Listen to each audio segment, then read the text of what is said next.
নমস্কার, তন্দ্রা লিটিল ওভেনে আপনাদের সকলকে স্বাগত। আজকে আমি আপনাদেরকে পেয়ারা মাখা করে দেখাবো। এখানে আমি দুটো পেয়ারা নিয়ে নিয়েছি, সেগুলিকে আমি ভালো করে পরিষ্কার করে নিচ্ছি।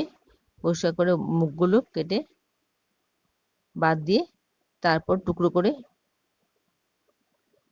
ছোট ছোট টুকরো করে নেব। এইভাবে কেটে আবার এগুলিকে আবার এই দিক থেকে ছোট ছোট করে কেটে নেব, পিস করে নেব। পিস করে নিয়ে তারপর আবার সেই পিসগুলোকে আরও ছোট ছোট করে কেটে নেব, যাতে খেতে খুব সুবিধা হয়। এইভাবে টুকরো টুকরো করে কেটে নিয়ে নিচ্ছি। সবটা পেয়ারা এইভাবে ছোট ছোট করে কেটে নিচ্ছি।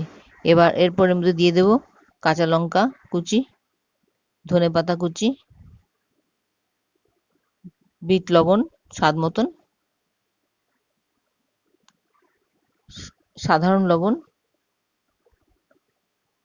চাট মশলা, টমেটোর সস, এরপর দিয়ে দিচ্ছে কাসুন্দি। এইভাবে মাখা করে স্কুল কলেজের বাইরে বিক্রি করতে দেখা যায়, বেশ ভালো লাগে কিন্তু খেতে। তারপর দিয়ে দিলাম শুকনো খোলায় ভাজা জিরে গুঁড়ো। সবটা একসাথে ভালো করে মিশিয়ে খুব ভালো করে মাখিয়ে নেব। খুব ভালো করে মাখিয়ে নিলে কিন্তু তারপর সাজিয়ে নেব। আমার পেয়ারা মাখা তৈরি হয়ে গেল। আশা করি আপনাদের ভালো লেগেছে আমার এই রেসিপিটা। যদি ভালো লেগে থাকে তাহলে অবশ্যই একবার এভাবে বানিয়ে খেয়ে দেখবেন।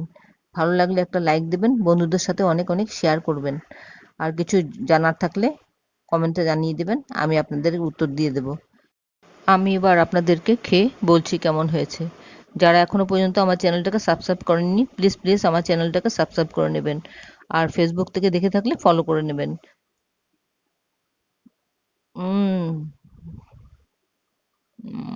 দারুণ হয়েছে। তাহলে ভিডিওটা আজকে এখানে শেষ করছি। আবার দেখা হবে পরবর্তী রেসিপিতে।